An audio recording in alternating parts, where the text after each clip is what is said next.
Hi, my name is Josh McGraw, and this is my first speech. The topic is happiness and the studiness of it. I will be reading straight from my laptop, so kind of bear with me to make sure I don't miss any points or anything like that in case I didn't really memorize it too well. And this is it.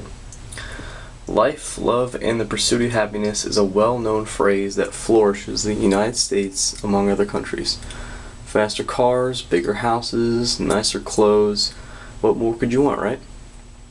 But what it is studied today is that the fact is there are virtually no changes in the happiness scale from people who have a decent paying job, around $50,000 a year, to people with $500,000 salaries a year, and then things that they can buy, such as a decent car, a decent sized house, and of course some decent sized looking clothes, comparing them to that upper class that has all of these toys and more. So what factors play a role in happiness? I'm sure anyone reading or listening to this essay or speech will immediately think of money. We have all heard the saying that money cannot buy happiness. But what are those people thinking? Money buys health care, food on our table, and of course the beds we sleep in. But for the people all around the world who think differently, money is the one thing that they do not have, yet they seem to handle their life with a smile on their faces. Why is this? What are these people doing to increase this so-called happiness? There's a mother with 2 children, a boy and a girl, who was born an incredibly beautiful girl and lived the life fullest, doing things like volunteering and charity events. Her name was Sandy. One day, she was 36 years old. She was talking to her sister, and suddenly it seemed that an argument between the two of them was getting to the boiling point. We can call this Sister Lori. Sandy decided to end the conversation, grab the door, and slammed into the car.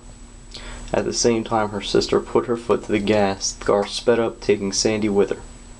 Lori didn't notice anything until she ran over Sandy's spine and face, and stopped when she felt the bump of her crushing the rocks with her face, when her grip couldn't hold anymore for Sandy. Sandy's husband ran out screaming, and eventually she was taken to the hospital.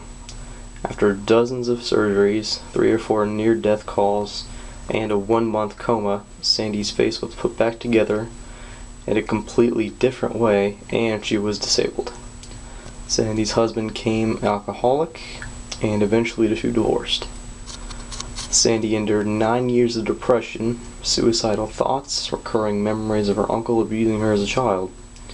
Sandy regained the use of her body, met a new man, and found a new sense of connection and being grounded to the world. This woman has been through what most people would commonly agree as pure hell, and yet she is now much more happier than she has ever been. Is this because she is thankful to be alive and having the use of her body? Maybe the fact that her children remained with her throughout everything? I think this is a combination of everything positive in her life that makes the difference.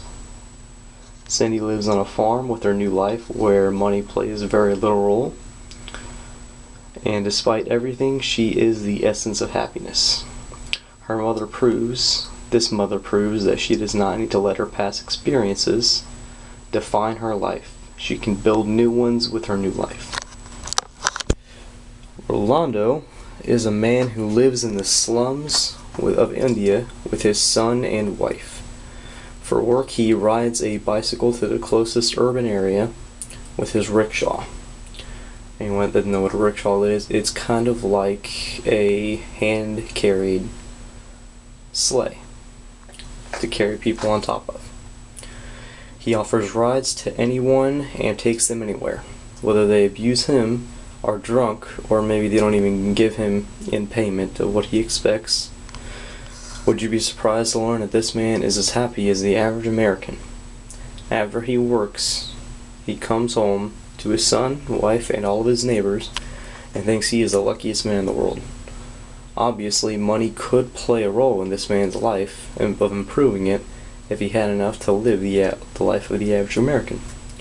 But how much happier would he be at the end of the day, according to the average American scale?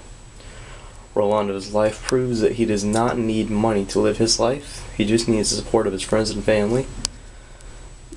And studies show Studies have shown that a man who makes $50,000 a year is just as happy as a man who makes $500,000 a year, as stated earlier.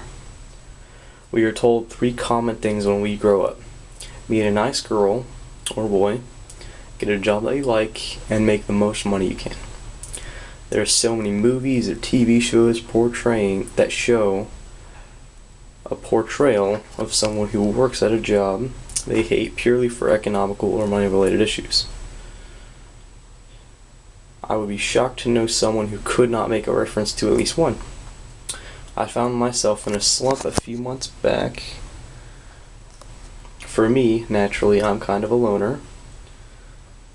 Wasn't doing much to take up time, and I just got back from deployment, so I kind of miss my life back at my base. Now I'm volunteering every chance I can, doing things like spending time to help build a haunted house for people to come into, go to places where retirees can meet to celebrate their birthdays, and sing for them. And just recently I went to a ceremony honoring the veterans of the military for their service.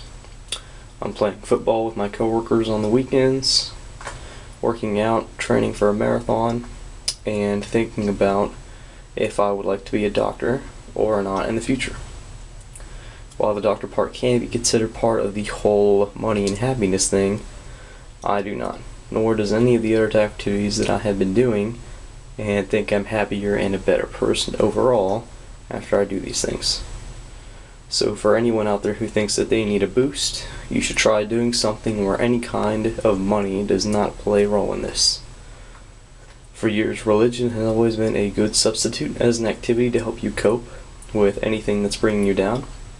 The Bible has, in and of itself, a code to which most people can live by for the very purpose of making you happy. And if God said it, it must be true. The career of psychology is commonly related to depression. Isn't what you think you'd hear the word. Just recently, in 1998, there is a new branch of psychology called positive psychology. This is the core of creative happiness. There are classes taught for college that most kids and students and all of them will relatively want to go to. To me, I actually did not know why psychologists and other related fields existed to study and measure depression, but not happiness. There are documentaries and journals everywhere that prove happiness is not confined to objects. There are amazing stories of how people triumph through their own personal battles, such as a diagnosis of cancer, a divorce, or losing a loved one. So when you think of happiness, think of the things you yourself can do that don't have monetary value, that do not require having to scrounge every cent you make, and think of things that you can do that are free and probably will end up being the most rewarding. This is the end of my speech.